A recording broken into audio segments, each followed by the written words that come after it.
بسم اللہ الرحمن الرحیم۔ السلام علیکم۔ روایت ہے حضرت عبداللہ بن عباس رضی تعالیٰ عنہ سے کہ شام میں ایک یہودی رہائش پذیر تھا جو ہر ہفتے تورات کی تلاوت کیا کرتا۔ ایک دن تورات کھولی تو اس نے 4 مقامات پر حضور نبی کریم صلی اللہ علیہ وسلم کی تعریف اور وصف دیکھا۔ یہودی نے غصے میں آ کر وہ مقامات کاٹ کر جلا دیے۔ اگلے ہفتے جب اس نے تورات کھولی تو 8 جگہوں پر حضور نبی کریم صلی اللہ علیہ وسلم کا ذکر ملا جسے اس نے پھر سے کاٹ کر جلایا۔ تیسرے ہفتے تورات کھولی تو 12 مقامات پر حضور نبی کریم صلی اللہ علیہ وسلم کی تعریف موجود تھی۔ یہودی نے سوچا کہ اگر میں یوں ہی کرتا رہا تو ساری تورات اس ذکر سے بھر جائے گی۔ اس نے اپنے ہمراہ لوگوں سے دریافت کیا کہ محمد صلی اللہ علیہ وسلم کون ہے؟ انہوں نے جواب دیا کہ تمہارے لیے بہتر یہی ہے کہ نہ تم اسے دیکھو اور نہ وہ تمہیں۔ یہودی نے عرض کی کہ تو خدا کی قسم مجھے اس کی زیارت سے نہ روکو۔ ساتھیوں نے اجازت دے دی اور وہ اپنی سواری پر سوار ہو کر رات دن سفر کرتا رہا۔ جب مدینہ منورہ کے قریب پہنچا تو سب سے پہلے حضرت سلیمان فارسی رضی تعالیٰ عنہ سے ملاقات ہوئی۔ حضرت سلیمان رضی تعالیٰ عنہ کے حسن کو دیکھ کر اسے یقین ہوا کہ یہ محمد صلی اللہ علیہ وسلم ہے۔ حالانکہ حضور صلی اللہ علیہ وسلم اس دنیا سے 3 دن قبل وفات پا چکے تھے۔ حضرت سلیمان فارسی رضی تعالیٰ عنہ اس بات پر آنسو بہانے لگے اور کہا میں تو محمد صلی اللہ علیہ وسلم کا خادم ہوں۔ یہودی بولا پھر محمد صلی اللہ علیہ وسلم کہاں ہے؟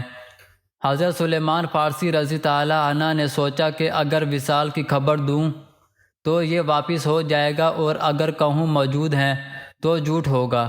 آخر کار حضرت سلیمان فارسی رضی تعالیٰ عنہ نے اسے کہا کہ میں تمہیں حضور صلی اللہ علیہ وسلم کے صحابہ کے پاس لے چلتا ہوں۔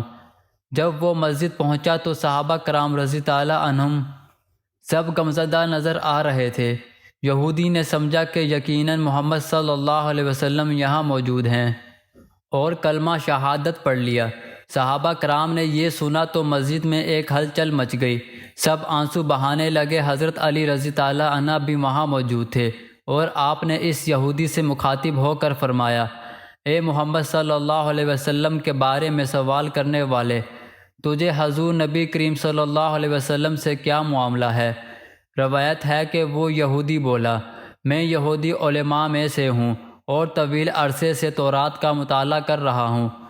تورات میں اللہ تعالیٰ نے متعدد مقامات پر اپنے نبی حضرت محمد صلی اللہ علیہ وسلم کا ذکر بڑی تفصیل کے ساتھ کیا ہے اور میں اسی ذکر سے متاثر ہو کر یہاں آیا ہوں۔ پھر اس نے بات جاری رکھتے ہوئے کہا اور اب میں آپ صلی اللہ علیہ وسلم کے ہاتھ پر بیعت کرنے حاضر ہوا ہوں۔ حضرت علی رضی تعالیٰ عنہ نے فرمایا اے نبی شاید تمہیں معلوم نہیں کہ رسول اکرم صلی اللہ علیہ وسلم 3 دن پہلے وفات پا چکے ہیں۔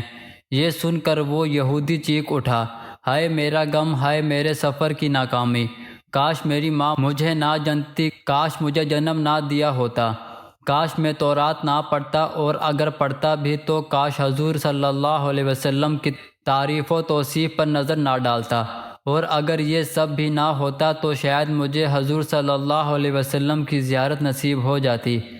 پھر اس نے کہا کیا تم میں سے کوئی ان کے اولاد میں سے ہے جو مجھے رسول اکرم صلی اللہ علیہ وسلم کے اوصاف اور مبارک خلی کا تعارف کرائے؟ حضرت علی رضی تعالیٰ عنہ آگے بڑھے اور فرمایا میرا نام علی ہے۔ یہودی بولا میں نے آپ کا نام بھی تورات میں دیکھا ہے۔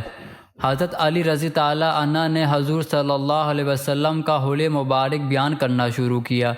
آپ صلی اللہ علیہ وسلم نہ حد سے زیادہ لمبے تھے اور نہ ہی بہت چھوٹے، سر مبارک گول، پیشانی کشادہ، آنکھیں سیاہ اور پلکیں لمبی تھی، ہنستے وقت دانتوں سے نورانی شعاعیں نکلتی تھی، سینے سے ناف تک بالوں کی لکیر تھی، ہتھیلیوں پر گوشت تھا، قدموں کے تلوے قدرے گہرے تھے، بدن کے جوڑوں کی ہڈیاں موٹی جیسے کہ کوہنیاں اور گھٹنے، اور آپ صلی اللہ علیہ وسلم کے شانوں کے درمیان مہر نبوت تھی۔ یہودی بولا اے علی رضی تعالیٰ عنہ تم نے جو کچھ بیان کیا بالکل صحیح بتایا۔ تورات میں بھی آپ صلی اللہ علیہ وسلم کی تعریف و توصیف اسی طرح موجود ہے۔ پھر اس نے کہا اگر محمد صلی اللہ علیہ وسلم کا کوئی کپڑا موجود ہو تو میں اسے سونگھنا چاہتا ہوں۔ حضرت علی رضی تعالیٰ عنہ نے فرمایا، ہاں۔ سلیمان جاؤ اور حضرت فاطمہ رضی تعالیٰ عنہ سے کہو کہ رسول اکرم صلی اللہ علیہ وسلم کا جبہ مبارک بھیج دیں۔ حضرت سلیمان فارسی رضی تعالیٰ عنہ دروازے پر پہنچے اور دروازہ کھٹکھٹایا۔ اندر حضرت حسن و حضرت حسین رضی تعالیٰ عنہ رو رہے تھے۔ حضرت فاطمہ رضی تعالیٰ عنہ کی آواز آئی، یتیموں کا دروازہ کون کھٹکھٹا رہا ہے؟ حضرت سلیمان فارسی رضی تعالیٰ عنہ نے اپنا نام بتایا اور حضرت علی رضی تعالیٰ عنہ کا پیغام پہنچایا۔ حضرت فاطمہ رضی تعالیٰ عنہ روتے ہوئے بولی، میرے ابا کا جبہ مبارک کون پہنے گا؟ حضرت سلیمان فارسی رضی تعالیٰ عنہ نے سارا قصہ سنایا اور پھر آپ جبہ مبارک لے آئے جو 7 جگہوں پر کھجور کے ریشے سے سلا ہوتا تھا۔ حضرت علی رضی تعالیٰ عنہ نے اسے ہاتھ میں پکڑ کر سونگا، پھر دیگر صحابہ کرام رضی تعالیٰ عنہم نے سونگا۔ اس کے بعد وہ یہودی نے جبہ مبارک پکڑ کر سونگنا شروع کیا اور کہتا رہا، واہ کیسی خوشبو ہے، کیسی عالی شان خوشبو ہے۔ پھر وہ حضور اقدس صلی اللہ علیہ وسلم کی قبر شریف پر حاضر ہوا، سر اٹھا کر آسمان کی طرف دیکھتے ہوئے کہنے لگا، اے اللہ، میں گواہی دیتا ہوں کہ تو واحد یکتا اور یگانہ ہے، کائنات تیری محتاج ہے اور تو بے نیاز ہے۔ اور اس نے یہ بھی گواہی دی کہ اس قبر شریف میں تیرا حبیب صلی اللہ علیہ وسلم دفن ہے، جنہیں تو نے غسل دے کر جنت البقیع میں دفن فرمایا۔ اب سنیں، حضرت علی رضی تعالیٰ عنہ کے واقعات کتاب عجائب احکام امیر المومنین میں منقول ہیں کہ 2 مسافر ایک ساتھ سفر کر رہے تھے۔ ایک مقام پر انہوں نے ارادہ کیا کہ کچھ دیر کے لیے کہیں رک کر کھانا کھائیں۔ دسترخوان بچھایا تو ایک مسافر نے 5 روٹیاں، دوسرے نے 3 روٹیاں کھانے کے لیے رکھی۔ اسی دوران ایک اور مسافر آیا، سلام کیا اور دونوں نے اسے کھانے کی دعوت دی۔ وہ مسافر بھی دسترخوان پر بیٹھ گیا اور تینوں نے مل کر کھانا کھایا۔ جب کھانا ختم ہوا تو تیسرا مسافر اٹھا، 8 درہم دسترخوان پر رکھے اور کہا، یہ اس کھانے کا بدلہ ہے جو تم لوگوں نے مجھے کھلایا۔ 2 مسافر شکریہ ادا کر کے روانہ ہوئے، لیکن پھر دونوں میں اختلاف ہو گیا۔ 3 روٹیوں والا مسافر کہتا تھا، درہم برابر تقسیم ہو۔ 5 روٹیوں والا کہتا، میری 5 روٹیاں تھی، 5 درہم میرا حق ہے، باقی 3 تیرے ہیں۔ معاملہ طے نہ ہو سکا۔ بالآخر یہ مسئلہ حضرت علی اکرم اللہ کے پاس پہنچا۔ آپ نے فرمایا، بہتر یہ ہے کہ تم دونوں مشورے سے اپنا معاملہ طے کر لو، کیونکہ مہمان کے کھانے پر جھگڑا کرنا شرافت نہیں اور تمہارے لیے مناسب بھی نہیں۔ 3 روٹیوں والا مسافر بولا، حضور ہم تب راضی ہوں گے جب ہمارے درمیان حق کا فیصلہ ہوگا۔ حضرت علی رضی تعالیٰ عنہ نے فرمایا، اگر تم حق چاہتے ہو تو تیرا حق صرف 1 درہم ہے اور باقی 7 درہم تیرا ساتھی کا حق ہے۔ وہ کہنے لگا، سبحان اللہ مولا، مجھے سمجھائیں تو صحیح کہ یہ کیسے ہو سکتا ہے؟ حضرت علی رضی تعالیٰ عنہ نے فرمایا، میں تجھے سمجھاتا ہوں، یہ بتاؤ کہ تیری 3 روٹیاں تھیں اور تیرے ساتھی کی 5۔ اس نے کہا، جی ہاں، آپ جو فرما رہے ہیں ایسے ہی ہے۔ حضرت علی نے فرمایا، کھانے والے 3 اور روٹیاں کل 8 ہیں، اگر 8 کو 3 سے ضرب دیں تو 24 حصے ہوئے۔ یوں ہر ایک کھانے والے کے حصے میں 8 ٹکڑے آئے اور کہنے لگا، حضور اسی طرح ہے۔ حضرت علی نے فرمایا، تم نے اپنے حصے کے 8 ٹکڑے کھائے، تمہارے ساتھی نے بھی 1/3 کے 8 ٹکڑے اور مہمان نے بھی 1/3 کے 8 ٹکڑے کھائے۔ اسی طرح اگر 3 کو 3 سے ضرب دیں تو 9 ہوتے ہیں، یعنی تمہاری 3 روٹیوں کے 9 حصے ہوئے۔ 9 میں سے 8 ٹکڑے تو نے خود کھائے ہیں، باقی 1 بچتا ہے۔ اور تیسرے ساتھی کی 5 روٹیوں کو 3 سے ضرب دیں تو 15 ہوتے ہیں، 15 میں سے 8 اس نے خود کھائے اور باقی 7 ٹکڑے مہمان نے کھائے۔ مہمان نے تیرے حصے میں سے 1 ٹکڑا اور تیرے ساتھی کے 7 ٹکڑے کھائے ہیں، وہ 8 درہم دے گا، لہٰذا حصے کے مطابق 7 درہم تیرے ساتھی کا حق ہے، کیونکہ تیرے ساتھی کے 7 ٹکڑے مہمان نے کھائے، اور تیرا حق صرف 1 درہم ہے، کیونکہ تیرے حصے میں سے اس نے صرف 1 ٹکڑا کھایا۔ مسافر نے سر جھکایا اور کہا، یا امیر المومنین، میں آپ کے فیصلے کو تسلیم کرتا ہوں۔ اسق بن نوباتہ روایت کرتے ہیں، کہ ایک دفعہ حضرت علی رضی تعالیٰ عنہ نے عجیب فیصلہ کیا جو اس سے پہلے اور بعد میں کسی نے نہ سنا اور نہ دیکھا۔ اسبق سے پوچھا گیا وہ کون سا عجیب فیصلہ تھا؟ اسبق بیان کرتے ہیں، میں مولا کائنات جناب امیر کے ساتھ مسجد میں داخل ہوا تو دیکھا کہ ایک بے حد خوبصورت اور نوجوان لڑکا رو رہا ہے اور لوگ اس کے ارد گرد جمع تھے، اسے حوصلہ و تسلی دے رہے تھے مگر وہ مسلسل رو رہا تھا۔ جب اس نوجوان کی نگاہ حضرت علی رضی تعالیٰ عنہ پر پڑی تو کہنے لگا، یا علی، قاضی شورا نے میرے خلاف ایک فیصلہ دیا ہے۔ حضرت علی رضی تعالیٰ عنہ نے فرمایا، واقعہ کیا ہے؟ نوجوان کہنے لگا، کچھ لوگ میرے باپ کو سفر پر لے گئے، جب وہ لوگ واپس آئے تو میرا باپ ان کے ساتھ نہ تھا۔ میں نے ان سے پوچھا میرا باپ کہاں ہے؟ تو کہنے لگے کہ وہ فوت ہو گیا ہے۔ میں نے پوچھا میرا باپ کا کافی مال تھا، وہ کہاں ہے؟ انہوں نے جواب دیا کہ اس کے پاس کوئی مال نہ تھا۔ میں ان لوگوں کو لے کر قاضی شورا کے پاس پہنچا۔ قاضی نے انہیں قسم کھانے کو کہا، ان لوگوں نے قسم اٹھائی۔ قاضی نے انہیں چھوڑ دیا۔ یا امیر المومنین، مجھے معلوم ہے اور میرا یقین بھی ہے کہ دوران سفر میرے باپ کے پاس کافی مال تھا۔ نوجوان کی تمام باتیں سن کر حضرت علی رضی تعالیٰ عنہ نے فرمایا، آج میں وہ فیصلہ کروں گا جو مجھ سے پہلے حضرت داؤد علیہ السلام کے سوا کسی نے نہیں کیا۔ پھر حکم دیا، کمبر فوج کے سربراہوں کو حاضر کرو۔ جب فوج کے سربراہ حاضر ہوئے تو آپ نے فرمایا، جن لوگوں کے ساتھ اس نوجوان کا باپ سفر پر گیا تھا انہیں بھی حاضر کرو۔ جب وہ لوگ بھی آ چکے تو انہیں اسی نوجوان کے سامنے لایا گیا۔ حضرت علی رضی تعالیٰ عنہ نے ان لوگوں سے فرمایا، تمہاری کارگزاری کے بارے میں مجھے پورا علم ہے، میں تمہارا لا علم حکمران نہیں ہوں۔ پھر فرمایا، ان تمام لوگوں کو الگ الگ کر کے مسجد کے ایک ایک ستون کے ساتھ کھڑا کر دو۔ پھر اپنے کاتب عبداللہ بن رافع رضی تعالیٰ عنہ کو بلایا اور فرمایا، بیانات کو قلم بند کرو، اور آپ نے لوگوں سے فرمایا، جب میں نعرہ تکبیر بلند کروں تو آپ لوگ بھی تکبیر بلند کریں۔ اس کے بعد جناب امیر المومنین نے ایک مجرم کو بلایا اور اس سے پوچھا، تم لوگ کون سے دن سفر پر گئے تھے؟ مجرم نے جواب دیا، یا حضرت فلاں دن۔ پھر فرمایا، تم کتنے افراد سفر پر روانہ ہوئے تھے؟ وہ کون سا مال اور کون سا مہینہ تھا؟ اور کتنے دنوں یہ سفر جاری رہا؟ اس نوجوان کا باپ جو تم لوگوں کے ہمراہ تھا کس روز بیمار ہوا، اور وہ دن کا وقت تھا یا رات کا؟ اس کو کون سا مرض لاحق ہوا؟ کتنے دن بیمار رہ کر فوت ہوا؟ اس کی بیماری کا علاج کیسے کیا گیا؟ مریض کی تیمارداری کون کرتا رہا؟ اور وہ کون سا دن تھا جب وہ دنیا سے چل بسا؟ اسے غسل و کفن کس نے دیا اور اس کی نماز جنازہ کس نے پڑھائی؟ دفن میں کون کون لوگ شریک تھے؟ اسے کتنے کپڑوں میں دفن کیا گیا اور قبر میں اسے کس نے اتارا؟ جب یہ تمام سوالات پوچھ لیے تو مولا کائنات حضرت علی رضی تعالیٰ عنہ نے نعرہ تکبیر بلند کیا۔ لوگ بھی تقلید میں نعرہ تکبیر بلند کرنے لگے۔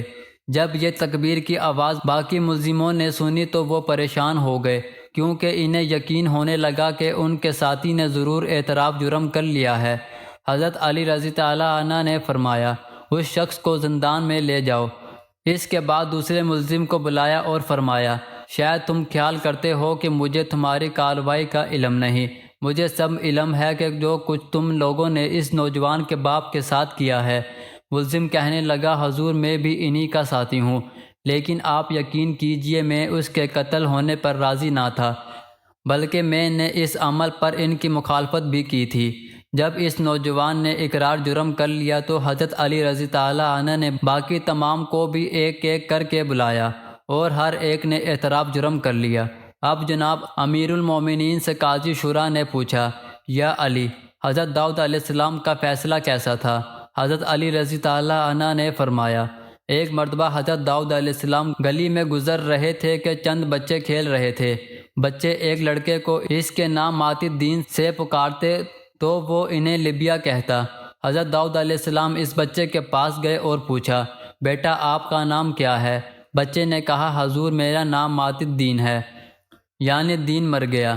حضرت داؤد علیہ السلام نے پوچھا، تیرا یہ نام کس نے رکھا ہے؟ بچے نے جواب دیا، حضور میری ماں نے میرا یہ نام رکھا ہے۔ حضرت داؤد علیہ السلام نے پوچھا، اب تیری ماں کہاں ہے؟ بچے نے جواب دیا، میری ماں گھر پر ہے۔ حضرت داؤد علیہ السلام نے فرمایا مجھے اپنے گھر لے چلو۔ جب حضرت داؤد علیہ السلام اس بچے کے گھر پہنچے تو اس کی ماں سے پوچھا تمہارے بچے کا کیا نام ہے؟ عورت نے عرض کیا یا حضرت اس کا نام ماتی الدین ہے۔ آپ نے پوچھا تم نے اپنے بچے کا یہ نام کیوں رکھا ہے؟ عورت نے جواب دیا حضور اس کے باپ کی وصیت یہی تھی۔ حضرت داؤد علیہ السلام نے پوچھا اس کا باپ کہاں ہے؟ عورت نے کہا اس کا باپ چند افراد کے ہمراہ سفر پر گیا تھا۔ میں ان دنوں حاملہ تھی، باقی لوگ تو سفر سے واپس آ گئے لیکن میرا شوہر واپس نہ ہوا۔ میں نے اپنے شوہر کے ساتھ جانے والے لوگوں سے پوچھا کہ میرا شوہر کہاں ہے؟ انہوں نے بتایا کہ وہ سفر کے دوران وفات پا گیا تھا۔ پھر میں نے اس کے مال و اسباب کے بارے میں پوچھا تو انہوں نے کہا کہ اس کا مال باقی نہیں بچا تھا۔ پھر میں نے پوچھا کیا میرے شوہر نے کوئی وصیت بھی کی تھی؟ انہوں نے کہا ہاں، مرحوم نے صرف اتنا کہا تھا کہ میری بیوی حاملہ ہے، میری وصیت یہ ہے کہ بیٹا ہو یا بیٹی اس کا نام ماتی الدین رکھنا، چونکہ یہ میرے مرحوم شوہر کی وصیت تھی، اس لیے میں نے اپنے بچے کا نام ماتی الدین رکھ دیا۔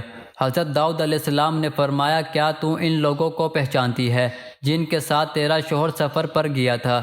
عورت نے عرض کیا جی ہاں حضرت، میں انہیں پہچانتی ہوں۔ جناب داؤد علیہ السلام نے فرمایا وہ زندہ ہیں یا مر گئے ہیں؟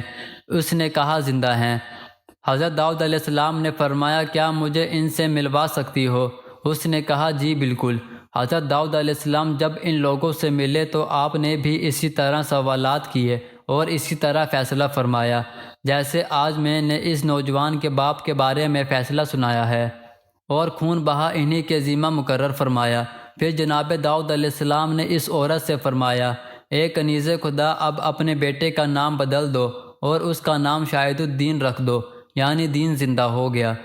ازبق بن بناتا کہتے ہیں کہ میں نے حضرت علی رضی اللہ عنہ سے عرض کیا یا امیر المومنین، اگر یہ نوجوان دعویٰ کرے کہ میرے والد نے 1,00,000 دینار چھوڑے تھے اور یہ لوگ اس کے دعوے کو جھٹلائیں اور کہیں کہ نہیں، اس کے پاس تو 20,000 درہم تھے یا اس سے کم و بیش مال تھا، تو آپ اس کا فیصلہ کیسے فرمائیں گے؟ حضرت علی رضی اللہ عنہ نے فرمایا اس صورت میں ان لوگوں کی نامزدہ انگوٹھیاں لے کر اپنی انگوٹھی کے ساتھ ملا دوں گا، پھر قرعہ ڈالوں گا، جس کے نام پر قرعہ نکل آئے گا وہی سچا تصور ہوگا، کیونکہ قرعہ اللہ کی جانب سے نشانی ہوتا ہے جو کبھی خطا نہیں کرتا۔ اس وقت جناب امیر المومنین رضی اللہ عنہ نے اپنی انگوٹھی اتاری اور ان لوگوں کی انگوٹھیاں بھی لے لی، سب انگوٹھیاں ملا دی، پھر فرمایا قرعہ ڈالو اور جو شخص میری انگوٹھی نکال لے گا وہی سچا ہوگا، کیونکہ یہ قرعہ اندازی من جانب خدا ہوتی ہے اور خدا کا فیصلہ کبھی غلط نہیں ہوتا۔ اور ساتھ ہی حضرت علی رضی اللہ عنہ نے فرمایا کہ جب کسی معاملے میں اختلاف ہو تو قرعہ اندازی کے ذریعے اس کا فیصلہ کیا کرو۔ ذخائر العقبہ میں عبداللہ بن شریک عامری اپنے والد سے نقل کرتے ہیں کہ میرے والد جناب مولا کائنات حضرت علی رضی اللہ عنہ سے عرض کیا یا امیر المومنین، مسجد میں موجود لوگوں کی ایک جماعت کا یہ خیال و اعتقاد ہے کہ آپ ہی ان کے پروردگار ہیں۔ آپ نے ان سب کو حاضر ہونے کا حکم دیا۔ جب وہ آ گئے تو آپ نے فرمایا تم کیا کہتے ہو؟ انہوں نے کہا یا مولا انت ربنا خالقنا ورازقنا، مولا آپ ہمارے رب ہیں، ہمارے خالق ہیں اور ہمارے رازق ہیں۔ حضرت علی رضی اللہ عنہ نے فرمایا تم پر افسوس ہے، کیا تم دیکھتے نہیں کہ میں بھی تمہاری ہی طرح کھاتا پیتا ہوں؟ بندہ اگر خدا کی اطاعت اور فرمانبرداری کرے تو اللہ اسے ثواب اور اجر دیتا ہے، اور خدا کی نافرمانی سے ڈرنا چاہیے، کیونکہ نافرمانی اس کے عذاب کا سبب بنتی ہے۔ تم لوگ خدا سے ڈرو اور مجھے خدا نہ کہو، اپنے اس باطل خیال سے توبہ کرو۔ مگر وہ لوگ اپنے نظریے اور اعتقاد پر ڈٹے رہے، چنانچہ حضرت علی رضی اللہ عنہ نے انہیں مسجد سے نکال دیا۔ دوسرے دن پھر وہ لوگ مسجد میں آئے۔ حضرت علی رضی اللہ عنہ نے انہیں خدا کے خوف اور عذاب سے ڈرایا اور نصیحت کی، لیکن کوئی اثر نہ ہوا۔ آپ نے فرمایا تم سب گمراہ ہو چکے ہو۔ تیسرے دن وہ پھر آئے اور اپنے اسی اعتقاد پر قائم رہے۔ حضرت علی رضی اللہ عنہ نے فرمایا اگر تم اس باطل عقیدے سے باز نہ آئے تو میں تمہیں قتل کر دوں گا۔ لیکن جب آپ نے دیکھا کہ وہ لوگ ذرا برابر بھی نہیں بدلے تو آپ نے اپنے غلام کمبر سے فرمایا ایک بڑا گڑھا کھودو، وہ گھڑا مسجد اور کثرت المارتا کے درمیان کھودا گیا۔ ان گالیوں کو اس گھڑے میں ڈال کر اوپر سے آگ جلائی گئی۔ اس روایت کے بارے میں لکھا ہے کہ وہ لوگ قبائل ہند سے تھے اور ان کی تعداد تقریباً 70 کے قریب تھی۔ صحابی رسول حضرت عمار بن یاسر رضی تعالیٰ عنہ سے روایت ہے کہ میں حضرت علی بن ابی طالب رضی تعالیٰ عنہ کے پاس موجود تھا کہ اچانک شور و غوغا کی آواز بلند ہوئی۔ جناب علی رضی تعالیٰ عنہ نے مجھ سے فرمایا، عمار جاؤ اور میری تلوار ذوالفقار لے آؤ۔ عمار رضی تعالیٰ عنہ کہتے ہیں کہ میں تلوار لے کر حاضر ہو گیا۔ پھر آپ نے فرمایا، عمار باہر جاؤ اور دیکھو ایک مرد ایک بھڑیا کا گریبان پکڑے کھڑا ہے اور اس بھڑیا سے اونٹ چھیننا چاہتا ہے، جاؤ اور اسے منع کرو۔ عمار رضی تعالیٰ عنہ کہتے ہیں کہ میں باہر آیا تو دیکھا واقعی ایک شخص اونٹ کی مہار تھامے کھڑا ہے اور کہتا ہے کہ یہ اونٹ میرا ہے، اور وہ بیچاری عورت فریاد کر رہی تھی کہ یہ اونٹ میرا ہے۔ عمار رضی تعالیٰ عنہ کہتے ہیں کہ میں نے اس شخص سے کہا، جناب امیر المومنین کا حکم ہے کہ اس اونٹ کو چھوڑ دے، یہ اونٹ عورت کا ہے، لہٰذا مہار چھوڑ کر اسے عورت کے حوالے کر دے۔ وہ بولا، جاؤ اور جا کر علی سے کہہ دو، بصرہ میں تو نے کیا کم قتل عام کیا ہے جو اب میرا اونٹ چھین کر ایک بھڑیا کو دینا چاہتا ہے؟ یہ عورت جھوٹی ہے، یہ اونٹ میرا ذاتی مال ہے، میں ہرگز نہیں دوں گا۔ عمار رضی تعالیٰ عنہ کہتے ہیں کہ میں خاموش ہو کر واپس آیا تو دیکھا کہ جناب مولا کائنات باہر تشریف لا رہے ہیں اور آپ کے چہرے پر غیظ و غضب کے آثار موجود ہیں۔ آپ اس مرد کے پاس پہنچے اور حکم دیا، اس عورت کا اونٹ چھوڑ دو۔ وہ چور کہنے لگا، یہ اونٹ میرا ہے، یہ عورت جھوٹی ہے، اگر اس کے پاس گواہ ہیں تو پیش کرے۔ جناب علی رضی تعالیٰ عنہ نے فرمایا، ملعون تو جھوٹا ہے، اونٹ اس ضعیفہ کا ہے۔ چور بولا، اگر یہ عورت کوئی گواہ لے آئے تو میں اونٹ دے دوں گا۔ مولا کائنات رضی تعالیٰ عنہ نے فرمایا، تو گواہ کی بات کرتا ہے، آج ایسا گواہ پیش کیا جائے گا کہ اہل کوفہ میں سے کوئی بھی اس کی گواہی کو جھٹلا نہ سکے گا۔ پھر آپ نے اونٹ سے فرمایا، اے حیوان، گواہی دے کہ تیرا مالک کون ہے، یہ مرد تیرا مالک ہے یا یہ عورت؟ حکم حضرت علی بن ابی طالب رضی تعالیٰ عنہ سے اونٹ فصیح زبان میں بولا اور کہا، السلام علیکم یا امیر المؤمنین۔ سلام کے بعد عرض کیا، 9 برس سے میں اسی بھڑیا کی عورت کی ملکیت میں ہوں۔ حضرت علی رضی تعالیٰ عنہ نے فرمایا، جا اپنا اونٹ گھر لے جا اور اپنا کام کر۔ پھر آپ نے اپنی تلوار ذوالفقار نیام سے نکالی اور ایک ہی ضرب میں اس معلون کے 2 ٹکڑے کر دیے، اور یوں وہ اپنے کیے کے انجام کو پہنچ گیا۔ صفوت الاخبار میں منقول ہے کہ قبیلہ بنو کندہ کے ایک شخص کو حضرت علی بن ابی طالب کرم اللہ وجہہ کے سامنے لایا گیا جس نے چوری کی تھی۔ جناب علی رضی تعالیٰ عنہ نے اس کا ہاتھ کاٹنے کا حکم فرمایا۔ وہ چور بے حد خوبصورت، بلند قد و قامت اور خوش لباس تھا۔ جناب علی رضی تعالیٰ عنہ نے اسے دیکھ کر فرمایا، تجھ پر افسوس ہے کہ تو نے قبائل عرب میں اپنے حسن، اچھی شخصیت اور بلند نسب کو چوری سے داغدار کر دیا۔ وہ مجرم سر جھکا کر عرض کرنے لگا، یا امیر المومنین، خدا کے لیے مجھ پر مہربانی فرمائے، میں نے اب تک چوری نہیں کی، یہ میری پہلی خطا ہے۔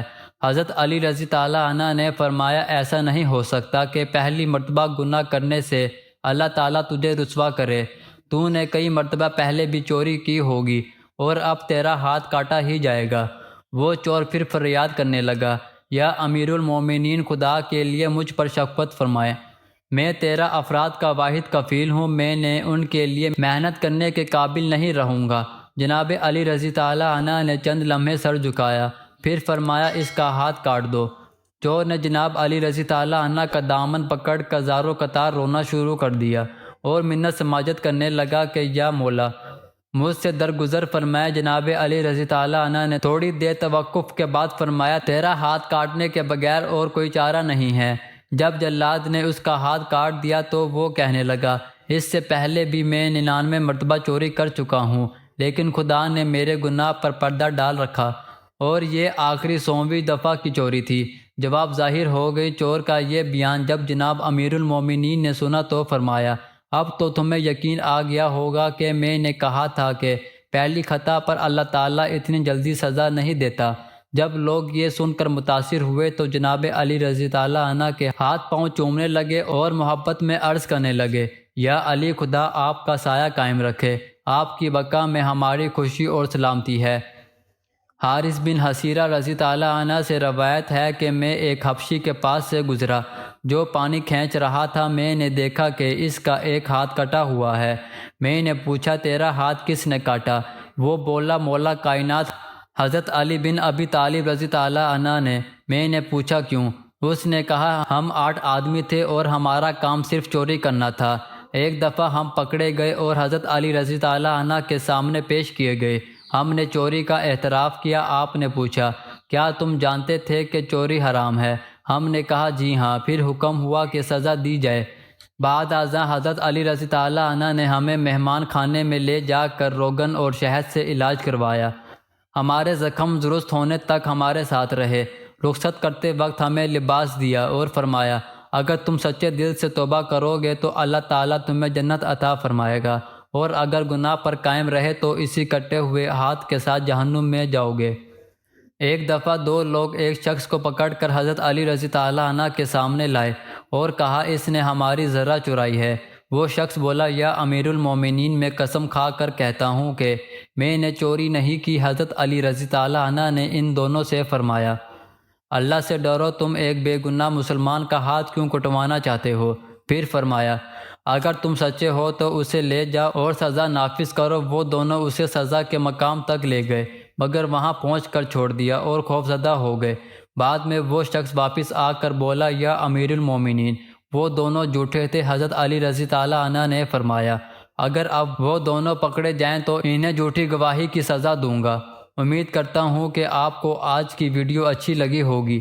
اگر آپ کو ہماری ویڈیو اچھی لگی ہو تو ویڈیو کو لائک کریں اور اپنے دوستوں کے ساتھ شیئر کریں۔ ملتے ہیں نیکسٹ ویڈیو میں، تب تک کے لیے اجازت دیجیے۔ اللہ حافظ۔